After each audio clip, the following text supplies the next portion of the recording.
High voltage ಕ್ಷೇತ್ರವಾಗಿದೆ ಬಿಜೆಪಿಯ ಭದ್ರಕೋಟೆ ಶಿವಮೊಗ್ಗ. ನಿರಾಯಾಸ ಗೆಲುವು ಸಾಧಿಸುತ್ತಿದ್ದ ಬಿಜೆಪಿಗೆ ಈ ಬಾರಿ ಫುಲ್ ಟೆನ್ಷನ್ ಶುರುವಾಗಿದೆ. ಕಾರಣ ಈಶ್ವರಪ್ಪ ಬಂಡಾಯ ಸ್ಪರ್ಧೆ. ನೋಡಿ, ನಿರಾಯಾಸವಾಗಿ ಗೆದ್ದು ಬಿಡ್ತಾ ಇದ್ರು. ಹ್ಯಾಟ್ರಿಕ್ ಹೊಡೆದಿದ್ದಾರೆ ಆಲ್ರೆಡಿ ರಾಘವೇಂದ್ರ. ಈ ಬಾರಿ ಕೂಡ ಗೆಲುವಿನ ನಿರೀಕ್ಷೆಯಲ್ಲಿದ್ದರು, ಆದರೆ ಪರಿಸ್ಥಿತಿಗಳು ಹಾಗಿಲ್ಲ ಮೊದಲಿನ ಥರ. ಬಿ.ವೈ. ರಾಘವೇಂದ್ರಗೆ ಈಶ್ವರಪ್ಪದ ಬಂಡಾಯದ ಬಿಸಿ ಕಾಡ್ತಾ ಇದೆ. ಮಾಜಿ ಸಚಿವ ಈಶ್ವರಪ್ಪ ಬಂಡಾಯದಿಂದ ಬಿಜೆಪಿ ನಾಯಕರು ಕಂಗಾಲಾಗಿದ್ದಾರೆ.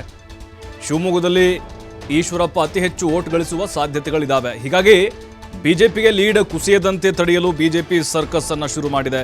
ಮೊದಲ ಹಂತದಲ್ಲಿ ಶಿವಮೊಗ್ಗ ನಗರದಲ್ಲಿ ಬೂತ್ ಪೇಜ್ ಪ್ರಮುಖರ ಸಭೆ ನಡೆಸ್ತಾ ಇದೆ. ಸಭೆ ಮೂಲಕ ಪಕ್ಷದ ಮುಖಂಡರು ಕಾರ್ಯಕರ್ತರ ವಿಶ್ವಾಸ ಗಳಿಸುವಂತಹ ಒಂದು ಪ್ರಯತ್ನ ಇದು. ವ್ಯಕ್ತಿಗಿಂತ ಪಕ್ಷ ಮುಖ್ಯ ಎಂಬ ಸಂದೇಶವನ್ನು ರವಾನಿಸಿದ್ದಾರೆ ಬಿಜೆಪಿ ನಾಯಕರು. ಸಭೆಯ ಮೂಲಕ ಈಶ್ವರಪ್ಪ ಪರ ಮತ ಹೋಗದಂತೆ ತಡೆಯಲು ಪ್ಲಾನ್ ಅನ್ನ ಮಾಡಿದ್ದಾರೆ. ನೋಡಿ, ಶಿವಮೊಗ್ಗ ಓನ್ಲಿ ಶಿವಮೊಗ್ಗ ವಿಧಾನಸಭಾ ಕ್ಷೇತ್ರ, ಶಿವಮೊಗ್ಗ ನಗರ ಇದೆ ಅಲ್ವಾ, ಅದು ಈಶ್ವರಪ್ಪನವರು ಅಲ್ಲಿ ಪ್ರತಿನಿಧಿಸ್ತಾ ಬರ್ತಾ ಇದ್ರು. ಅದಾದಮೇಲೆ 2023 ಚುನಾವಣೆಯಲ್ಲಿ ಚನ್ನಬಸಪ್ಪ ಅವರಿಗೆ ಮಣೆ ಹಾಕಲಾಯಿತು. ಅವರು ಕೂಡ ಈಶ್ವರಪ್ಪನವರು ಆಪ್ತಾರೆ. ನೋಡಿ, ಅವರು ಕೂಡ ಸಭೆಯಲ್ಲಿ ಭಾಗಿಯಾಗಿದ್ದಾರೆ. ಅಂದರೆ ಒಗ್ಗಟ್ಟಿನ ಮಂತ್ರವನ್ನು ಜಪಿಸಿದ್ದಾರೆ. ಈಶ್ವರಪ್ಪನವರಿಗೆ ಬಂಡಾಯ ಎದ್ದಿದ್ದಾರೆ. ಈಗ ಬೇರೆ ಕಡೆಗಳಲ್ಲಿ ಶಿಕಾರಿಪುರ ಆಗಿರ್ಬೋದು, ಸಾಗರ, ಸೊರಬ, ಈ ಭಾಗದಲ್ಲಿ ಕೂಡ ಈಶ್ವರಪ್ಪನವರು ವರ್ಚಸ್ಸು ಅಷ್ಟೊಂದು ಇಲ್ಲ. ಅವರು MLA ಆಗಿದ್ದಂತಹ ಕ್ಷೇತ್ರದಲ್ಲಿ ಸಹಜವಾಗಿ ಅವ್ರಿಗೆ ಲೀಡ್ ಬರುತ್ತೆ ಅನ್ನುವಂತಹ ಲೆಕ್ಕಾಚಾರ. ಆದರೆ ಅದು ಕೂಡ ಆಗಬಾರ್ದು ಅನ್ನುವಂತಹ ನಿಟ್ಟಿನಲ್ಲಿ ಈಗ ಪೇಜ್ ಪ್ರಮುಖರ ಸಭೆಯನ್ನು ಮಾಡಿದ್ದಾರೆ. ಕಾರ್ಯಕರ್ತರ ವಿಶ್ವಾಸವನ್ನು ಗಳಿಸೋಕೆ ಸಭೆ ಮೇಲೆ ಸಭೆಗಳನ್ನು ರಾಘವೇಂದ್ರ ಮಾಡ್ತಾ ಇದ್ದಾರೆ.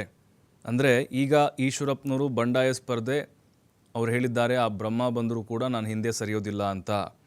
ಆದರೆ ಈಗ ಇವರ ಒಂದು ಸ್ಟ್ರಾಟಜಿಗಳನ್ನು ನೋಡ್ತಾ ಇದ್ದರೆ ಪಕ್ಷ ಮುಖ್ಯಪ್ಪ, ಪಕ್ಷ ತಾಯಿ ಇದ್ದಂಗೆ, ವ್ಯಕ್ತಿ ಪೂಜೆ ಬೇಡ ಇಲ್ಲಿ, ಈ ರೀತಿಯಾಗಿ ಸಂದೇಶಗಳನ್ನು ರವಾನಿಸ್ತಾ ಇದ್ದಾರೆ.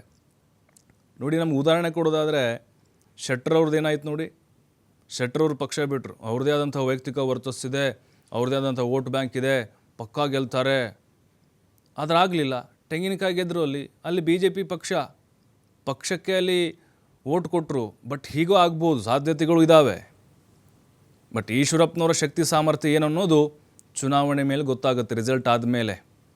ಈಗ ಸಹಜವಾಗಿ ಅವರು MLA ಆಗ್ತಾ ಬರ್ತಾ ಇದ್ದಂಥ ಕ್ಷೇತ್ರ ಅದು ಶಿವಮೊಗ್ಗ ವಿಧಾನಸಭಾ ಕ್ಷೇತ್ರ.